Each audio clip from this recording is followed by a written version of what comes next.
శివుడు అడిగాడు ప్రమదగణాలను, ఏమైందిరా అసలు క్షీరసాగర మథనం అని. అంటే వాళ్ళన్నారు, మీకు ఆశ్చర్యకరమైన విషయం అండి, ఆఖరణ మోహిని వచ్చింది, వచ్చి అమృతాన్ని దేవతలకు పంచిపెట్టింది అన్నారు. అంటే ఇప్పుడు ఆయన అన్నాడు మోహిన అన్నాడు. ఎందుకో తెలుసా అండి, ఆయనకు ఒక పెద్ద నమ్మకం, వాళ్ళ ఆవిడంత అందమైంది సృష్టిలో లేదు. నిజమే, ఆవిడే అందగత్తె ప్రపంచంలో. మరి అంత అందగత్తె మా ఆవిడైతే మా ఆవిడ కన్నా అందగత్తెరా మోహిని అన్నాడు. మీ ఆవిడ కన్నా అందగత్తె అని చెప్పడం కుదరదు కానండి, మీ ఆవిడ్ని ఉపాసించే అందం పొందాడండి ఆయన అన్నారు. అది యథార్థం తెలుసా అండి. తాం పద్మినీమీం శరణమహం ప్రపత్యే, ఈం బీజాక్షరోపాసన చేశారు శ్రీమన్నారాయణుడు. అందుకని మోహిని అయినారు. అందుకే శివ శివా, రుద్ర రుద్రాణి, శంభు శాంభవి, భవ భవాని భార్యాభర్తల పేర్లు. నారాయణ నారాయణి భార్యాభర్తలు కారు, అన్నా చెల్లెళ్ళు.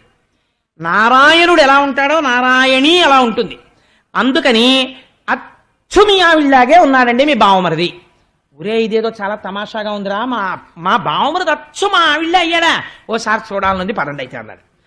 కైలాసగిరి మీద ఖండెందు భూషణుడొకనాడు కొలువుననున్న వేళ, అంగనయై విష్ణుడ సురుల వంచించి సురలకు అమృతంబు సురలిడుట, విని తేవియును తాను వృషభేంద్రగమనుడై కడు వెట్క భూత సంఘములు కొలువ, మధుసూదనుండున్న మందిరంబున కేగి పురుషోత్తముని చేత పూజ బలసి, తాను కూర్చుండి పూజించదనుజవైరి కుశలమేమీ కుమాకును కుశలమనుచు, మధుర భాషలు హరిమీద మైత్రి నెరపై హరుడు పద్మాక్ష చూచి ఇట్లనియ ప్రీతి. పరమశివుడు గబగబా ఒరే చూసొద్దాం అయితే పదండ్రా అన్నాడు. ప్రమదగణాలని తీసుకున్నాడు, పార్వతీదేవిని తీసుకున్నాడు, వైకుంఠానికి వెళ్ళాడు. వైకుంఠానికి వెళ్ళగానే గబగబా శ్రీ మహావిష్ణువు బయటకు వచ్చారు. రండి రండి బావగారు అన్నారు, తీసుకెళ్లారు, కూర్చోపెట్టారు. శంకరుడికి పాదాభివందనం చేశాడు, పూజ చేశాడు, కూర్చోబెట్టాడు. కూర్చోబెట్టి మీరు బాగున్నారా అంటే మీరు బాగున్నారా అని ముందు కుశల ప్రశ్నలు అడిగారు. అన్నీ అడిగిన తర్వాత చాలా సంతోషించారు. శంకరుడు అన్నాడు శ్రీ మహావిష్ణువుతోటి, వాళ్ళ మర్యాదలు అలా ఉంటాయి, మధ్యలో కొడుకునే వాళ్ళు కొడుకుంటారు కానీ, భావించి కొందరు బ్రహ్మంబు నీవని తలపోసి కొందరు ధర్మమనియు, చర్చించి కొందరు సరదీశ్వరుడని సరవి కొందరు శక్తి సహితుడనియు, చింతించి కొందరు చిరతరుండవ్యయుడాత్మతంత్రుడు పరుండధికుడనియు, దొడరి యూహింతురు తుది నద్వయద్వయ సదసద్విశిష్ట సంశ్రయుడవీవు, తలపనొక్కంత వస్తు భేదంబు గలదే, కంకణాదులు పసిడి యొక్కటియు కాదే, కడలు పెక్కైన వర్ధి యొక్కటియు కాదే, భేదమందును విను వికల్పింపవలదు. అయ్యా కొంతమంది నువ్వే శక్తి స్వరూపం అంటారు, కొంతమంది నువ్వు శివుడు అంటారు, కొంతమంది విష్ణు అంటారు, కొందరు పరబ్రహ్మం అంటారు, కొందరు స్థితికారుడు అంటారు, కొంతమంది నారాయణుడు అంటారు. నేనంటున్నాను మహానారాయణ, సముద్రంలో ఎన్ని బుడగలు పట్టినా ఒక సముద్రమే అయినట్టు, ఎన్ని బుడగలు పుట్టినా అవి సముద్రమే కదండి. సముద్రం కన్నా భిన్నత్వం ఉందా బుడగలకి? ఎన్ని ఆభరణాలుగా కనపడినాది బంగారమే అయినట్టు, ఎంత జగత్తుగా కనపడినా ఉన్నది విష్ణువే అని నేను అంటున్నానయ్యా అన్నారు. అంటే శ్రీ మహావిష్ణువు నవ్వారు. మీరు తప్ప ఎవరు చెప్పగలరండి ఇటువంటి సత్యం అన్నారు మహాజ్ఞాని శంకరుడు. అంటే అన్న తర్వాత శంకరుడు అన్నాడు, ఏమయ్యో నేను విచిత్రం విన్నాను, నువ్వేమిటో అచ్చు మా ఆవిడ కన్నా అందంగా మోహిని వేషం కట్టి సురాసురులకు పంచిపెట్టావుట కదా, ఏది ఓసారి చూడాలనుంది, అలా కనపడదు అన్నారు. అంటే శ్రీమన్నారాయణుడు చాలా చిత్రమైన మాట అన్నారు. ఆయన అన్నారు, ఏమండో మనసులో ఏదైనా కోరుకుంటే తీర్చేసుకోవడం మంచిది, చాలా మంచి మాట అడిగారు, నన్ను అలా చూడాలనుకుంటున్నారు కదా, తప్పకుండా కనపడతాను లేండి, కానీ ఉండండి ఒక్క నిమిషం చూపిస్తాను, కంగారు పడకండి, అలా వెంటనే వచ్చేస్తే బాగుంటుంది కదా అన్నారు. ఏదో మాట్లాడుకుంటున్నారు, అంతర్ధానం అయిపోయారు.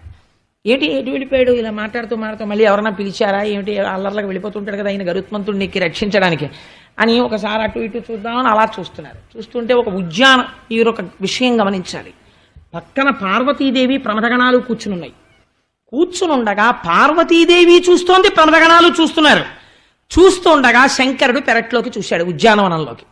ఒక అందమైనటువంటి 16 ఏళ్ల పడుచు ఆ అమ్మాయి ఒక పూల బంతి పట్టుకుని ఇలా బుగ్గల మీద పెట్టుకుని ఇలా గుండెల మీద పెట్టుకుని ఆ బంతి పైకేసి పట్టుకుని తనకి తానే పందాలు ఒడ్డుకుని అలా ఎగరేసి పరిగెత్తుకుంటూ వెళ్ళి దాన్ని పట్టుకుని కింద పడి మీద పడి దాన్ని ఇలా బంతులు మన వాళ్ళు ఇలా ఆడుతుంటారు, 1 2 3 4 5 అని 100 వరకు లెక్కెట్టి బంతి ఆట ఆడుకుంటుంటే ఆ పిల్లని చూసి ఎంత బాగుందిరా ఈ పిల్ల అని మోహపడిపోయాడు పరమశివుడు. మీరు కథ వినండి అంతే, తొందరపడి నిర్ణయాలు తీసుకుని తీర్పులు చెప్పేయకండి అని గబగబా పిల్ల దగ్గరికి వెళ్ళాడు.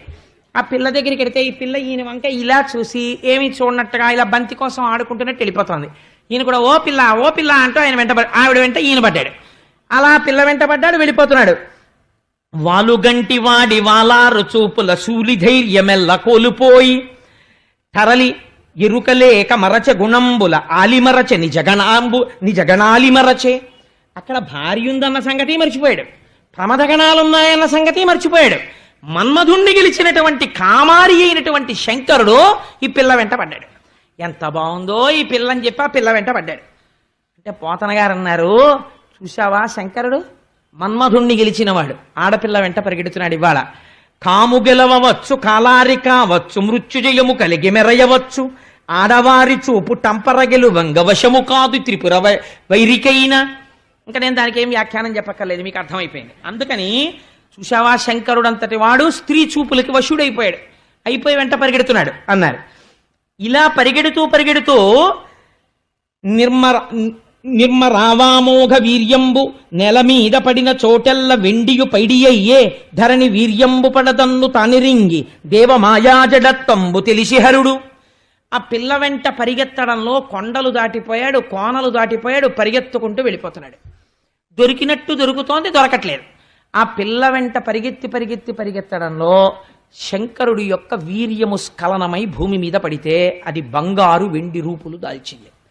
ఉత్తర క్షణము ఆయన జ్ఞానమును పొందినవాడై వెనక్కి తిరిగి గంభీరంగా నడుస్తూ పార్వతీదేవి దగ్గరికి వచ్చేసాడు. మీరు చాలా జాగ్రత్తగా వినాలి. పార్వతీదేవి ఒక్క మాట అనలేదు, ఏమయ్యా బుద్ధి ఉందని అనలేదు. ప్రమదగణాలు మేస్టర్ ఏమిటండి పనులు అనలేదు. వాళ్ళందరూ వృషభవాహనం ఎక్కి బయలుదేరడానికి సిద్ధపడుతుంటే శ్రీమన్నారాయణుడు వచ్చాడు. వచ్చి ఏమిటో వెంటపడ్డాం అనలేదు. ఏమన్నాడో తెలుసా అండి? సిగ్గు విడిచిపెట్టాడు, మోహిని రూపు విడిచిపెట్టాడు. మోహినిగా ఉంటే సిగ్గు, చాలా జాగ్రత్తగా గమనించాలి ఆ మాటలు మీరు. సిగ్గు మోహిని రూపు రెండు విడిచిపెట్టాడు.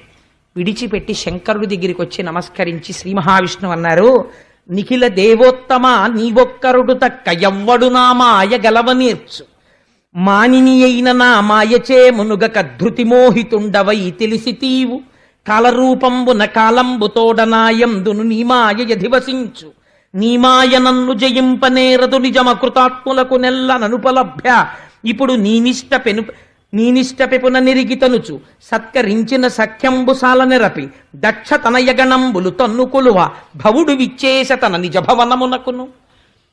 వెంటనే దక్షతనయ అయినటువంటి పార్వతీదేవి శహబాష్, మా ఆయన ఎంత గొప్పవాడో అని నమస్కారం చేసింది. ప్రమథగణాలు ఇది శంకరుడు మాత్రమే చెయ్యగలడు అని నమస్కరించేయటం. శ్రీ మహావిష్ణువు వచ్చి అన్నారట, మీరు తప్ప ఇలా ఎవరు ప్రవర్తించగలరు? నా మాయ తెలుసున్నది మీరొక్కరికి. మహానుభావ, అందుకని గెలవగలిగారు. నిఖిల దేవోత్తమ మీకు నా నమస్కృతులు అంటే శహబాష్, నేను వచ్చిన పని అయింది, బయలుదేరుతున్నానని వృషభవాహనం ఎక్కి వెళ్ళిపోయాడయా. ఇంతే ఈ కథ అన్నారు. ఇప్పుడు మీరు క్షీరసాగర మథనం చెయ్యాలి. అది అందుకని వెంటనే చెప్తారు, ఇప్పుడు చెయ్యండి క్షీరసాగర మథనం. వెంటనే హాలాహలం పుడుతుంది ముందు. ఎందుకని? మీరు ఇలా మందర పర్వతం దింపి శంకరుడు వెంటబడ్డాట అమ్మాయి వెంటంటే ఆ శంకరుడు వెంటబడ్డాడు పెద్ద మేము గొప్ప ఏంటంటారు. హాలాహలం పుట్టేసింది. కాబట్టి వెంటనే ఎంతమంది చేస్తారో క్షీరసాగర మథనం అని. దీని మీద తొందరపడిపోయి చాలా పెద్దలం అన్న వాళ్ళు యజ్ఞయాగాది క్రతువులలో తప్పుడు మాటలు మాట్లాడగా నేను విన్నాను. ఆ శంకరుడండి మోహిని రూపంలో ఉండగా వెంటబడ్డాడు, శంకరుడు కామారా. నీకేం తెలుసని అంత తీర్పిచ్చావు? నువ్వు ఎప్పుడైనా చదివావా పోతన గారి భాగవతం పద్యాల్లో అలా ఎక్కడైనా ఉందా? అలా అయితే పార్వతీదేవి నీ మొహమేట్సా, నేను పక్కన ఉండగా ఆ పరుగులు ఏమిట్రా అని అడగద్దు, నీకు నమస్కారం అంటుందా? శ్రీమన్నారాయణుడు వచ్చి మహాప్రభో నిఖిల దేవోత్తమ నువ్వు గెలిచావయ్యా నా మాయా అంటాడా? ఏమిటి ఆ పద్యాలు ఏమిటి, నువ్వు చెప్పిన తీర్పు ఏమిటి అని అర్థం ఉందా? అది ఇందులో ఒక మహత్తరమైన రహస్యం ఉంది. అది పట్టుకోవాలంటే మీరు మందర పర్వతాన్ని దింపి క్షీరసాగర మథనం చేయాలి. ఇందులో రహస్యం ఏమిటో తెలుసా అండి? ఈశ్వరుడు యందు కామము ప్రకటమైనది, అంతవరకు మీరు కాదని చెప్పడానికి వీలు లేదు. లేకపోతే వీర్యస్ఖలనం ఎందుకైంది? కాబట్టి కామము ఉన్నదా లేదా? ఉన్నది. కామమును ఎవరు ద్యోతకము చేశారు? ఈశ్వరుడు యందు. అంటే ఈశ్వరుడి యొక్క కామము సర్వకాలముల యందు పార్వతీదేవి తప్ప మరొకరు ఆయన్ని శివుడిగా కూర్చోపెట్టలేరు. ఎప్పుడు అంతర్ముఖుడై ఉంటాడు. అటువంటి వాణ్ణి బహిర్ముఖుణ్ణి చేసి తండ్రితనం తీసుకురావాలంటే ఒక్క పార్వతీదేవికే సాధ్యమో. ఈ రహస్యాన్ని బయటపెట్టిన వారు ఎవరో తెలుసా అండి? శంకర భగవత్పాదులు సౌందర్యలహరిలో బయటపెట్టారు.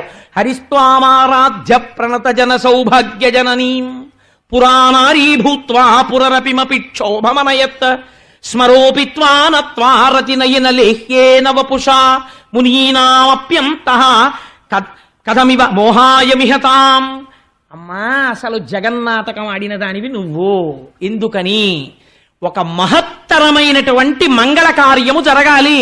ఏమిటా మంగళ కార్యము అంటే, నేను ఒక కత్తి పట్టుకుని ఒక ఆయన కాలు కోసేశాను అనుకోండి, నన్ను తీసుకెళ్ళి ఎందుకు వచ్చిన మాటలో అఘాయిత్యం పని చేశాడు అంటారు కదా. నేను కొయ్యకూడదు అలా ఎవరిని, అది పరమదోషం. ఒక డాక్టర్ గారు ఒక మనిషిని పడుకోబెట్టి మత్తు ఇచ్చేసి నేను ఇంకా కాలు కోసేసేటప్పుడు తెలిసేట్టు కోసేసానేమో, ఆయనైతే తెలియకుండా కోసేశాడు. వెంటనే ఆ రోగి యొక్క బంధువులు పోలీస్ కంప్లైంట్ ఇచ్చి పోలీసులకి ఈ డాక్టర్ గారికి సంఖ్యలు వేసి తీసుకెళ్ళిపోతారా? తీసుకెళ్ళరు. ఆయన గుండె కోసేస్తాడు. ఎవరు కంప్లైంట్ ఇవ్వరు. ఎందుకు ఇవ్వరు? ఆయన కాలు కోసేయడంలో దుష్టాంగములు ఖండించి శిష్టాంగములు రక్షిస్తాడు. ఆయన కొయ్యడం వేరు, నువ్వు కొయ్యడం వేరు. ఆయన కామమునకు వశుడైపోయితే ఏమవ్వాలో తెలుసండి, తర్వాత కూడా మోహిని తనకి చిక్కి తాను అనుభవించే వరకు కొండ కోనల యందు ఏకాంత ప్రదేశము వరకు వెళ్ళాడు కాబట్టి పైశాచికముగా పట్టుకోవాలి. అలా పట్టలేదు. ఆయన కామునకు వశుడు కాడు. కానీ ఆ క్షణమునందు కామమునందు పరిపూర్తిని పొందాడు. అలా ఎవరు పరిపూర్తి పొందేటట్టు చెయ్యగలరు? ఆయన ధర్మపత్ని చెయ్యగలదు. ఇప్పుడు ఆయన ధర్మపత్ని ఇక్కడ కూర్చుని వీక్షించినట్లున్నది. కానీ ఈవిడ తేజస్సు ఎవరిలో ప్రవేశించింది? ఈం బీజాక్షరోపాసన చేత నారాయణి నారాయణుడైనాడు పురుషరూపముతో. పురుషరూపముతో పురుషుడైన శివుని యొక్క వీర్యములను స్ఖలనము చేయించాలి. స్త్రీగా చేయిస్తే ధర్మపత్ని, దోషం లేదు. పురుషుడిగా ఎందుకు చేయించాలి? ఒక మూఢురాలొకటి ఉంది ప్రపంచంలో, అలాంటి బిడ్డ పుట్టడు అని అనుకుంది. అది అనుకుని శివకేశవులకు బిడ్డడు పుడితే ఆయన చేతిలోనే చస్తాను అని వరమడిగింది. కాబట్టి ఇప్పుడు లోక కళ్యాణం జరగాలి. మహిషి మరణానికి శివకేశవులకి అయ్యప్ప స్వామి పుట్టాలి. పుడితే మహిషి మరణిస్తుంది. కాబట్టి ఇప్పుడు ఏమవ్వాలి? కామ ప్రచోదనమైనట్టు కనపడి అయ్యప్ప స్వామి జన్మించినారు. అందుకని గంటలు మోగించారు. ఇది మంగళమా అమంగళమా? ఒక్కసారి స్వామిని ధ్యానం చేసి నమస్కరించండి.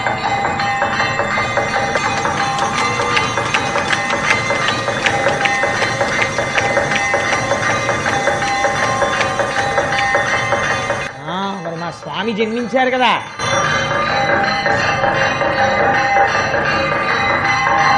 శహబాష్. అయ్యప్ప స్వామి గుళ్ళో అయ్యప్ప స్వామి జననం. కాబట్టి ఇప్పుడు ఏమైనది? లోకములన్నింటికీ మంగళము జరిగినది. మహిషి మరణం పొందడానికి కావలసినటువంటి అయ్యప్ప శాస్త్ర జన్మించినారు. కేశాది పాదాది పర్యంత శ్లోకములు అని శంకర భగవత్పాదులు పరమశివుడి మీద చేశారు. అందులో పరమశివుడికి 3 కుమారులని నిర్ణయించారు. ఒకరు వినాయకుడు, ఒకరు సుబ్రహ్మణ్యుడు, ఒకరు అయ్యప్ప. 3 కొడుకులు. తల్లి ఎవరు? శ్రీమన్నారాయణ. అలా ఎలా కుదురుతుంది?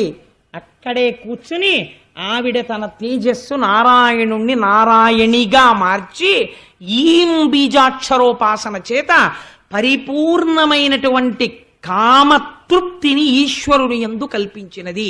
ఇది జగత్ కళ్యాణం కోసం ఆయనకి కూడా తెలుసు. అందుకని జగత్ కళ్యాణ కారకము కావడానికి కావలసినంత ఫలితము జరిగే వరకు మాత్రమే వెంటపడతాడు తప్ప ఆ తర్వాత ఈ మోహిని రూపమే బాగుంది, పార్వతీదేవికి నోటీస్ ఇస్తాను, డైవర్స్ నోటీస్ అనడం, ఇది శంకరుడి యొక్క స్థితి. ఇది నీకు తెలుసా? ఇది నీకు తెలిస్తే అయ్యప్ప స్వామి జననముంది, మహిషిని సంహరించి మనని కాపాడి ఇలా పట్టుకు కూర్చుని యోగ పట్టం కట్టుకుని ఇలా కూర్చుంటారు. ఇలా కాళ్ళు పొరపాటున కిందకొస్తాయేమో అని యోగ సిద్ధి పోకుండా ఉండడానికి పట్టం కట్టుకుని ఇలాగే కూర్చుని ఇలా పట్టుకుని ఉంటారు. ఇలా పట్టుకుని ఉంటే ఏమిటో తెలుసా అండి? మహిషి అంటే అజ్ఞానం. ఎవరు శివకేశవుల యొక్క ఏకత్వమును తెలుసుకోగలుగుతున్నారో, ఈ లీలలో ఉన్న అంతరార్థమును క్షీరసాగర మదనం చేసి పట్టుకోగలుగుతున్నారో వాళ్ళకొక రహస్యం తెలుస్తోంది. ఆ కామము తుచ్చకామము కాదు. డాక్టర్ గారు కాలాపరేషన్ చేసినట్టు, శరీరాన్ని బతికించి కాలు ఒకటే తీసినట్టు, లోకమునంతటిని రక్షించడానికి కామమును తన యందు అంగీకరించినాడు. ఈ కామము లోకరక్షణము కొరక, ఈ కోమము తుచ్చకామమై ఒక స్త్రీ వెంట పడడానిక? ఈ లోకరక్షణము కోసమనే బయలుదేరి వైకుంఠానికి వచ్చాడు. పక్కన భార్య ప్రమథగణాలు చూస్తుండగా పరిగెత్తాడు. కారణం లోక కళ్యాణమును సాధించడానికి. ఇది ఆతృత. ఈ ఆతృతతో ఆనాడు ఈశ్వరుడు వేసిన ప్రతి అడుగులో లోకరక్షణ ఉన్నది.